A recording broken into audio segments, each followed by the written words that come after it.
one of the best characteristics about it, it's a wild caught prawn, and it's quite affordable. So I nickname it the people's prawn. Very good value, and it's in the stores every day of the year. This is Fishtales, a seafood podcast. I'm John Sussman. The 1st of April is no joke in the world of wild-caught Australian prawns. It's the opening day of the largest prawn fishery in Australia, the banana prawn season. The banana prawn is part of the Northern Prawn Fishery, which is Australia's largest and most valuable prawn fishery, and is one of the most abundant, isolated and sustainable prawn fisheries in the world. The Northern Prawn Fishery is often referred to as Australia's last wild frontier and is situated across Australia's top end.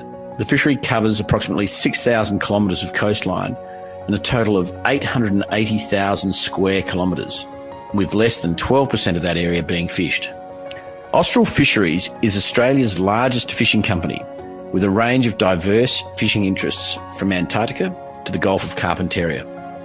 They are regarded as one of the world's most progressive, vertically integrated fishing businesses, but more impressively are at the vanguard of next-generation fishing, with sustainability a deep and real part of the business DNA. Dylan Skins reflects the optimism, enthusiasm and energy of Austral Fisheries. As a 20-year veteran of the business and the Northern Prawn Fishery, he is both part of the vision and the delivery of this exciting prawn fishery. Hi, I'm Dylan Skins from Austral Fisheries. I'm the general manager there, looking after all the sales and marketing at Austral Fisheries. And right now I'm based in Karumba, overseeing all the prawn unloads that are happening in Karumba. The fishery itself is called the Northern Prawn Fishery, managed by AFMA in Canberra, and currently it's got 52 vessels. Austral Fisheries have 11 of those vessels operating in the Gulf. The Northern Prawn Fishery is Australia's largest prawn fishery, so it extends from Cape York all the way to the Cape Londonderry, which is the Western Australian border. So a massive expanse of water, but most of the banana prawn fishing happens in the Gulf of Carpentaria, particularly in the waters adjacent to Karumba in the southeast corner. The NPF was the first tropical prawn fishery in the world to gain MSC certification. The fishery worked very hard to get that certification by implementing all those bycatch reduction devices and TEDs that we spoke about earlier. Only fishes for 2 months of the year. We have I think it was 3 or 4 years ago, we had our biggest prawn catch ever. So, it really goes to show that, ever since we've been fishing it since the 70s, it's not fishing that's had an impact. It's all environmental, and the way that we manage this fishery and shut it down once the catches close off is a real testament to the product and fishery. Dylan Skins is a true prawn star. Turning from gamekeeper to hunter, Dylan joined Austral Fisheries and has become one of the world's leading authorities in both the prawns and the prawn fishery. I love fishing, like recreational fishing.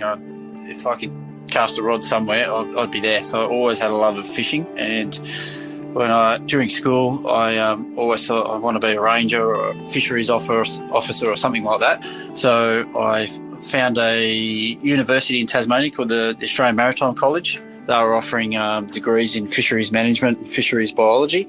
So I successfully completed the fisheries management degree in Tassie. That was really good fun. Got exposed to some commercial fisheries down there.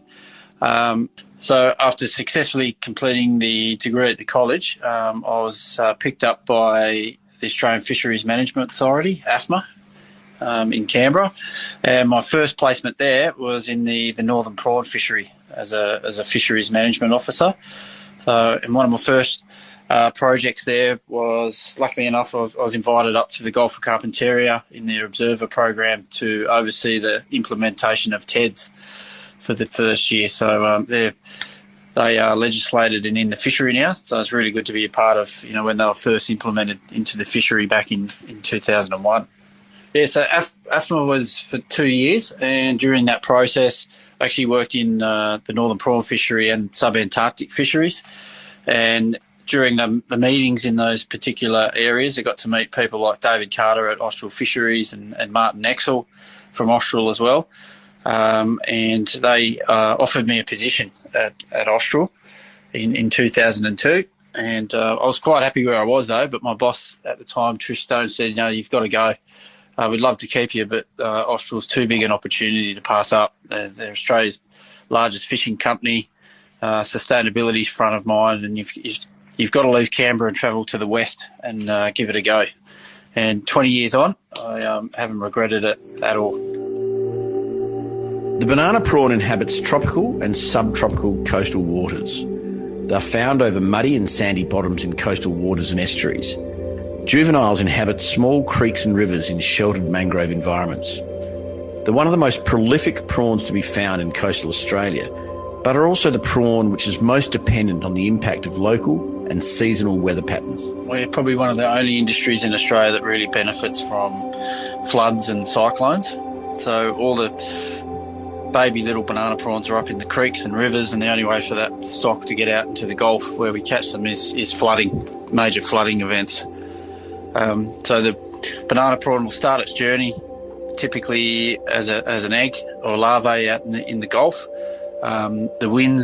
Typical winds from the northwest usually blow those eggs all the way back into the coast. Once those eggs reach the coast, then the tides take those eggs up into the rivers and creeks. They hatch and they begin their lives in those mangrove sanctuaries in the rivers and creeks. And then the only way for that stock to be flushed back out is with significant flooding or cyclones. If we get one of those, we get pretty excited.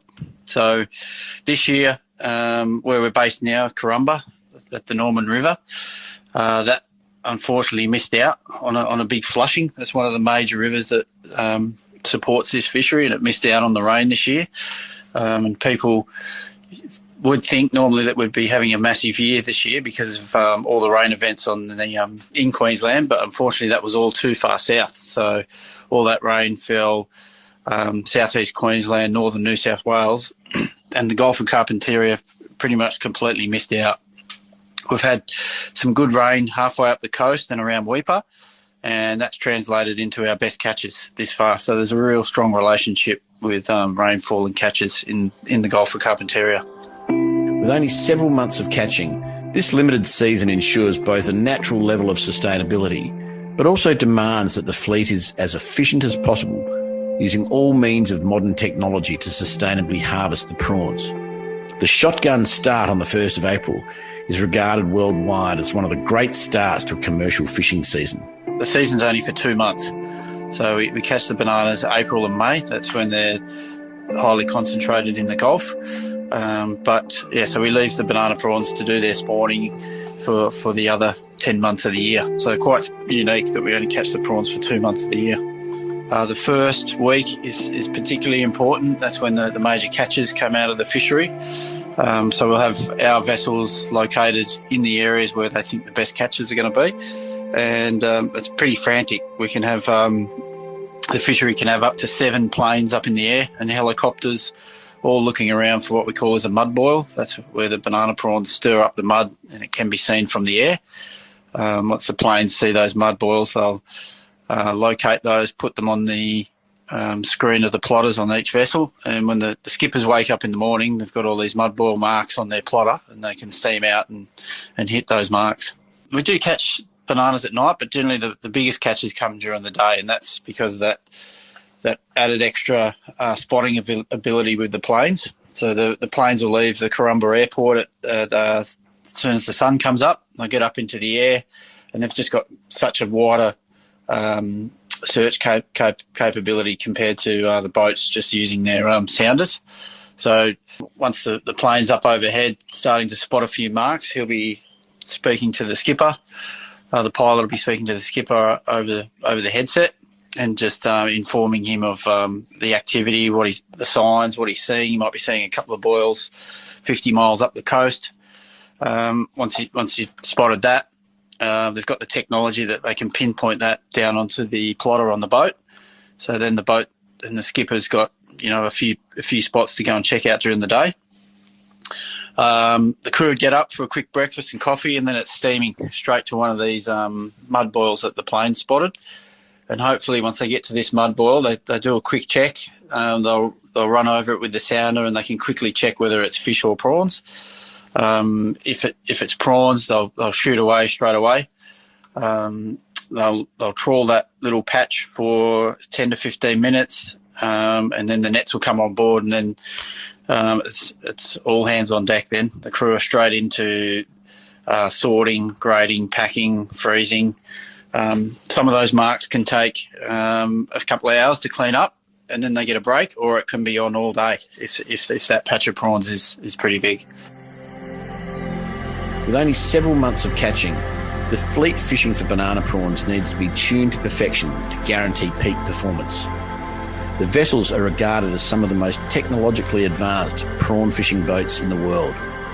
Designed for efficiency, sustainability and quality of catch, the Austral fleet in particular reflects the company's ethos of care, commitment and sustainability. The boats, we're based in Cairns, so typically our boats would leave Cairns 4 days before the start. And they do the long seam up around Cape York and into the Gulf, and they would position themselves in one of the holding positions before the start, which is the first. But season typically runs April, May, so those 2 months. But this year we're not experiencing very big catches, and with the cost of fuel and just operations in generally this year, we might pull out a lot earlier. So as soon as that catch starts to taper off, we'll leave the Gulf and head back to Cairns to save money this year. Yeah, typically they're around 24 metres, stern trawler, and most of the vessels up here tow quad gear, so 4 nets, 2 nets either side. And on the back deck, once those nets come on board, we've got what we call a hopper, which is basically a big tank with refrigerated water in it, and the catch gets spilled into that hopper. All the prawns sink to the bottom, and then we've got a conveyor that lifts those prawns out of the conveyor and onto a sorting belt, and all the bycatch floats to the top and swims out the side, outside a chute, and is returned to the water. And actually, prior to that stage, in the nets themselves, we've got some really good tech there. We've got a turtle excluder device halfway up the net, which excludes all the turtles from the net and large sharks. And just forward of the cod end there, we've got a BRD, a bycatch reduction device, which is another little device which allows all the small fish to swim out through as well. So we really try and just target the prawns themselves. We do get some bycatch, but we've got devices in there to help get rid of those out of the net before they hit the boat. Commercial fishing can be dangerous. It's hard work, long hours, and the office is one of the most remote locations on Earth. Austral Fisheries has a history of fostering excellence and loyalty amongst its marine team, with many of the skippers clocking up dozens of years of service. We have obviously 11 skippers. We've actually got some of the youngest ones in the fishery at the moment, because we've retired a couple of the old ones, but some of them would still have been with Austral for 30 years as a skipper or more. And right now, probably one of our most famous skippers, Dwayne Klinkhammer, who we call Colonel Klink. He's actually just taken some time out this year, and he's in Karumba, and he's actually up in one of the spotter planes. So 30 years experience up in the plane to help some of the younger guys out there has been really good. And potentially one of the boats is not doing that well, so we're thinking about now sending Colonel Klink out on that boat to just oversee the younger skipper and give him a bit of confidence in how to steer the ship and catch a few more prawns. It's very, very hard this year actually to get crew and staff generally. So and to get people to go to sea for 2 months. So it's not like any other commercial fishing where you might be able to go out for a week and come back. This is a job where as soon as you leave Cairns, you're on board for up to 2 months. So it takes a special person to go to sea. Living in close quarters, we've got 7 to 8 people on each boat, and they're all living together. So you've got to have really good people skills to handle those conditions. But before the start of the season, we hold just a general 2-day training course for all those crew.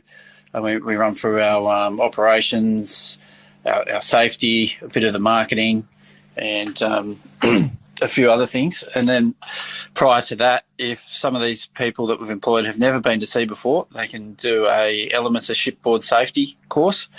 So nobody goes to sea without no training. So everyone has some idea of what to expect when they go out there. The quality of the banana prawn is determined not only in the catching and the initial grading and packing, but in the movement to market. With such a short season, the unloading and redeploying of a boat, getting them back to sea as quickly as possible, is akin to a Formula One pit crew. Similarly, breakdowns can be both tragic to the team and a huge hit to the commercial success of the season. I just had a phone call this morning. We've got one of our boats is full. It's going to be steaming into Karumba. We've set up an unload time for 3 o'clock this afternoon, just due to the tides, so the boat can get into the river and unload. That particular boat will come alongside at 3 o'clock. We'll have the conveyors set up down into the boat, tie the boat up, and then we conveyor that product out of the freezer hold. So there's 20 tonne on board today to take off. There'll be a mixture of bulk cartons and 5 kilo cartons, and they come out of the conveyor up into our factory shed. We have a heap of pallets arranged up there of all the different grades, and we grade out the A grade product, the second grade product, all the different sizes. We palletise all that, shrink wrap it, and load it straight into a truck. And from here, we usually load B doubles or triple road trains, and those trucks will head all the way down to Townsville.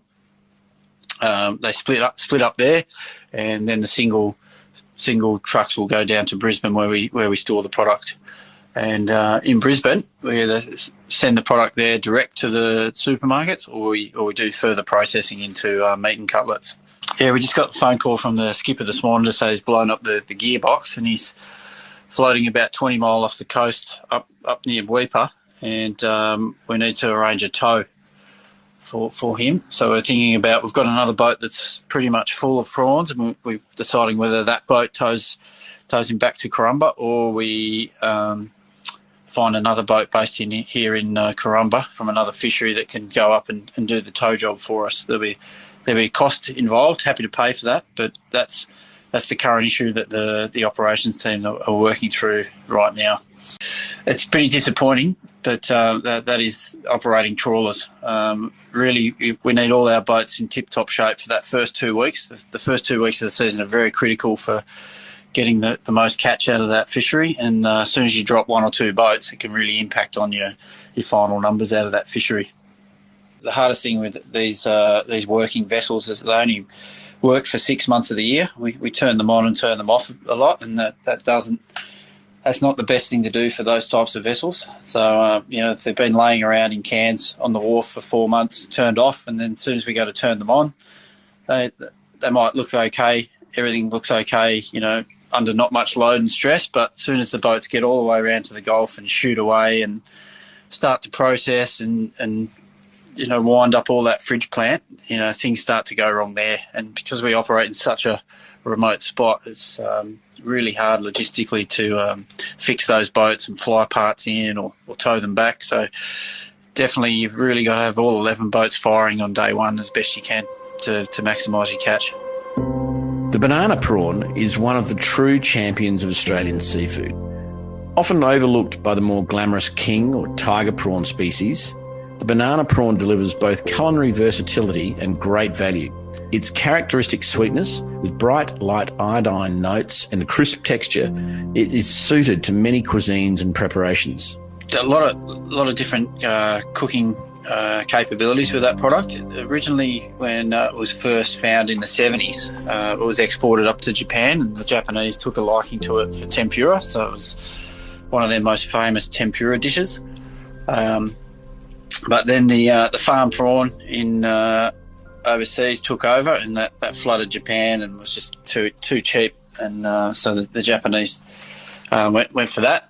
So we turned to home, and luckily we found some really good partnerships in Coles and Woolworths for that product now. So we've, if anyone wants a Karumba banana prawn, get down to the local Woolies or Coles for that product.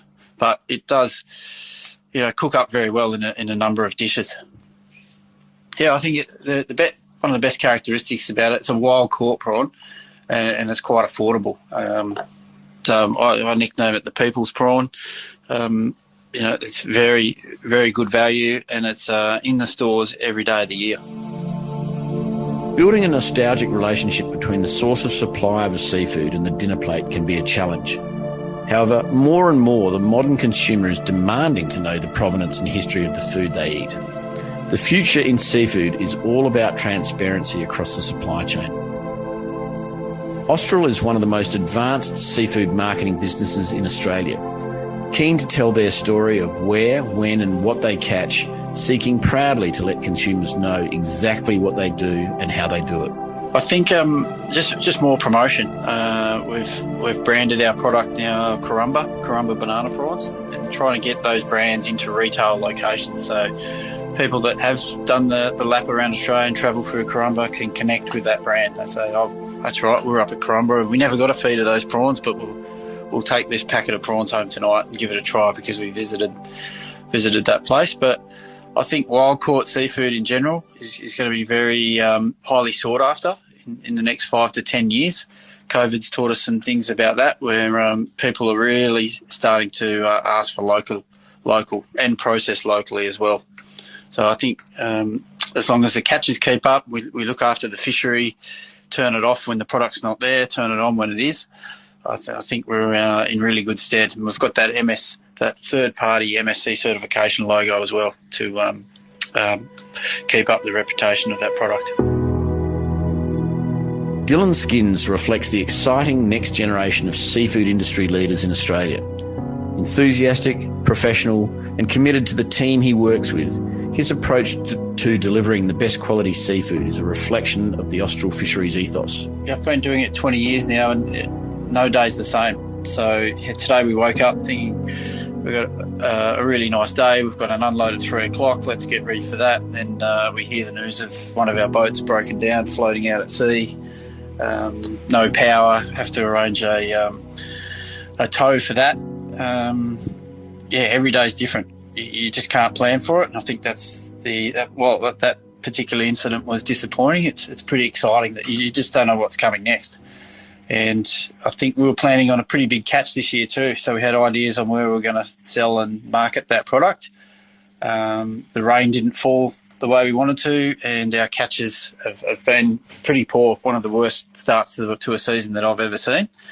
So we have to rejig now. Where do we sell and market that product? Is it best to sell it whole? Do we send it to a processing factory and turn it into high-value meat cutlets?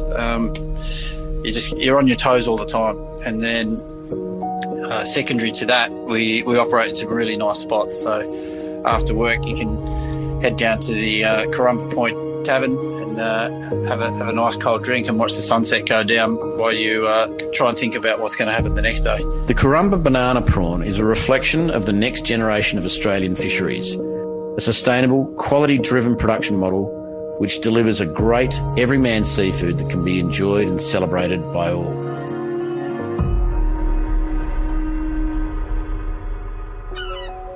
This is Fishtales, a seafood podcast. A Deep in the Weeds production. I'm John Sussman. Follow us on Instagram at Fishtales Seafood Podcast or email us at fishtalespodcast@deepintheweeds.com.au. Stay tuned for more tales from beneath the surface of the seafood world every Friday on your podcast app.